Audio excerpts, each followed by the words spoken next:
గెలిచిన వారికి మాత్రమే కాకుండా వీరోచితంగా పోరాడి అధికార పార్టీ కుట్రలు, అధికార పార్టీ ఆగడాలు, అధికార పార్టీ అరాచకాలు, మరి మంత్రులు, ముఖ్యమంత్రి గారి డబ్బులు ఇవన్నిటిని కూడా ఎదుర్కొని వీరోచితంగా పోరాడి 1 ఓటుతో, 2 ఓట్లతో, 10 ఓట్లతో, 50 ఓట్లతో ఓడిపోయిన మా తమ్ముళ్ళు, చెల్లెళ్ళు వారందరికీ కూడా ఒకసారి గట్టిగా చప్పట్లతో వారికి కూడా అభినందనలు చెప్పాలని చెప్పి నేను కోరుతా ఉన్నా.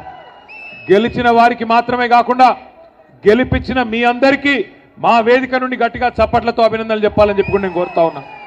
ఎందుకంటే ఒక సర్పంచ్ గెలవాలంటే ఆ ఊళ్ళో కనీసం ఒక 100-200 మంది గట్టిగా పట్టుబడితే తప్ప ఒక సర్పంచ్, ఒక ఉప సర్పంచ్ గెలవరు. గెలిచేది ఒక్కరు, కానీ గెలిపించేది ఎంతోమంది. వాస్తవం ఏంటి అంటే ఈరోజు నిజానికి ఎప్పుడైనా సరే సర్పంచ్ ఎన్నికలు, మండల పరిషత్ ఎన్నికలు, జిల్లా పరిషత్ ఎన్నికలు సాధారణంగా అధికారంలో ఎవరుంటే వారికి కొంత అనుకూలంగా ఎన్నికలు జరుగుతాయి. 3 ఏళ్ళు ఉంది కదా, ఇంకా 4 ఏళ్ళు ఉంది కదా, మరి వాళ్ళకే ఓటేస్తే ఏమన్నా పని అవుతుందేమో అన్నట్టుగా ప్రజల ఆలోచన కూడా ఉంటుంది.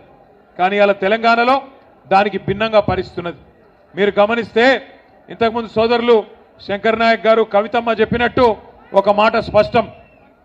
మహబూబాబాద్ జిల్లాలోనే కాదు, రాష్ట్రంలోని అన్ని జిల్లాల్లో కూడా ఇవాళ కాంగ్రెస్ అధికారాన్ని అడ్డం పెట్టుకొని తిమ్మిని బమ్మిని చేసే ప్రయత్నం చేసింది. మనం ఎన్నో సీట్లు గెలిచినాం.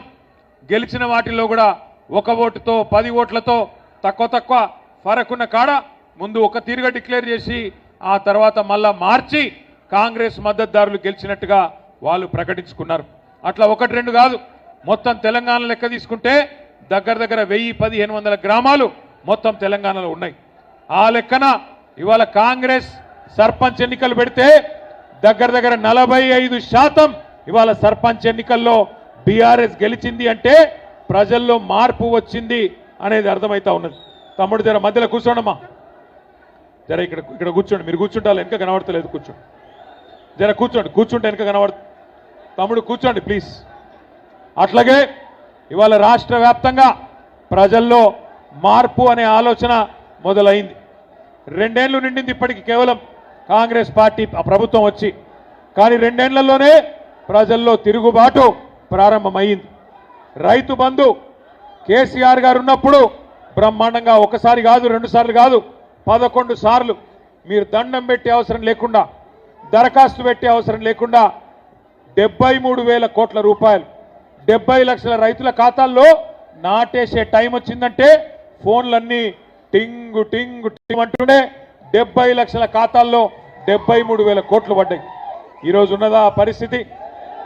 ఒకప్పుడు కేసీఆర్ గారు ఉన్నప్పుడు రైతు బంధు పడుతుందా అంటే అది ఆటోమేటిక్గా పడేదే కదా, ఏమున్నది వార్త అన్నట్టు ఉంటుండే. కానీ అలా కాంగ్రెస్ ప్రభుత్వం వచ్చినాక ప్రతి సీజన్కు, ప్రతిసారి నాట్లేసే టైంకు రైతు చూడాలి, ఈసారి ఎత్తడో వెయ్యడో ఏమవుతుందో అనే ఒక ఆందోళన రైతుల్లో ఉన్నది.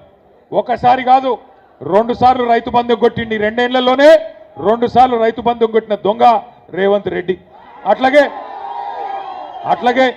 అట్లాగే ఇలా రైతులు బాధపడుతున్నారు మహబాద్లో, అట్లాగే డోర్నకల్లులో, ఈ ప్రాంతంలో ఉన్న ఇతర నియోజకవర్గాల్లో కూడా. మాయమాటలు నమ్మిండ్రు, రైతులు నమ్మిండ్రు, ప్రజలు నమ్మిండ్రు. మన కార్యకర్తలు కూడా పోయిన శాసనసభ ఎన్నికల్లో కొద్దిగా డీలా పడ్డారు. ఒక మాట నేను అడుగుతా, మీరు నిజాయితీగా సమాధానం చెప్పాలని చెప్పి నేను కోరుతా ఉన్నా.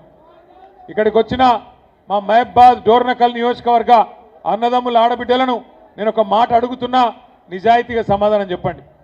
మీరు ఏమనుకున్నారు? మహబాద్ వాళ్ళు, డోర్నకల్ వాళ్ళు ఏమనుకున్నారంటే పోతే